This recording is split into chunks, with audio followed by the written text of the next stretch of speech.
And it has a little split tail back here. Now I leave the tail long, but if I find that the bluegill, especially bluegill, if they're hitting it short, they're grabbing the tail and they're not taking the jig, they're just grabbing the back end of the jig, the rubber, and then swimming away with it, but they don't, when I set it, I miss them. If that happens, then I just take my plier, my scissors out of my tackle box, and I trim that tail back some, the legs, the rear legs, what they call the rear legs, what I call the rear legs, or the tail. I trim it back to about 3/4 to an inch. I leave it long because in the early spring, the fish are lethargic. They don't want to eat a lot. I tip most of those jigs with a bee moth or a waxworm, and I go from there with it. But let me tie one that you really will do good right after ice is out.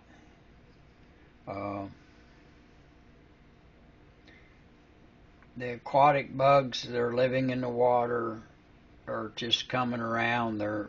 They like everything else. They get down in the mud and survive the winter and the ice over and all that. And the ice is melted and the days are in their 30s and 40s, and they're starting to get a little active. They're not up to par yet, but they're starting to get a little active.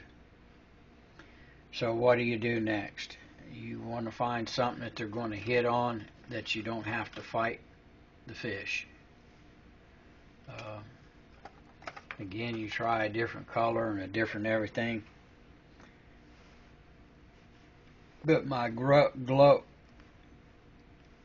crappies.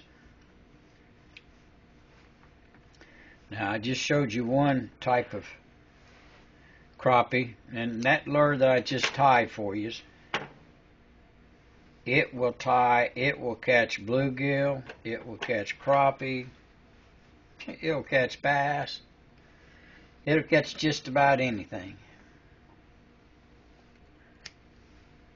But it's deadly. Normally I have a little trash can there, and I don't know, I must have picked it up and moved it over on the other table to empty it.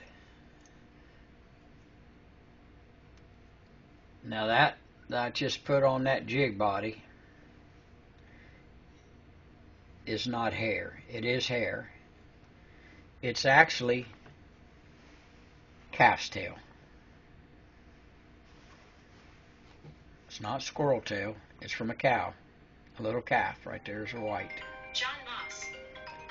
And that you can do. Yep. Hold on for a minute. I got another phone call. I'll be back in a minute.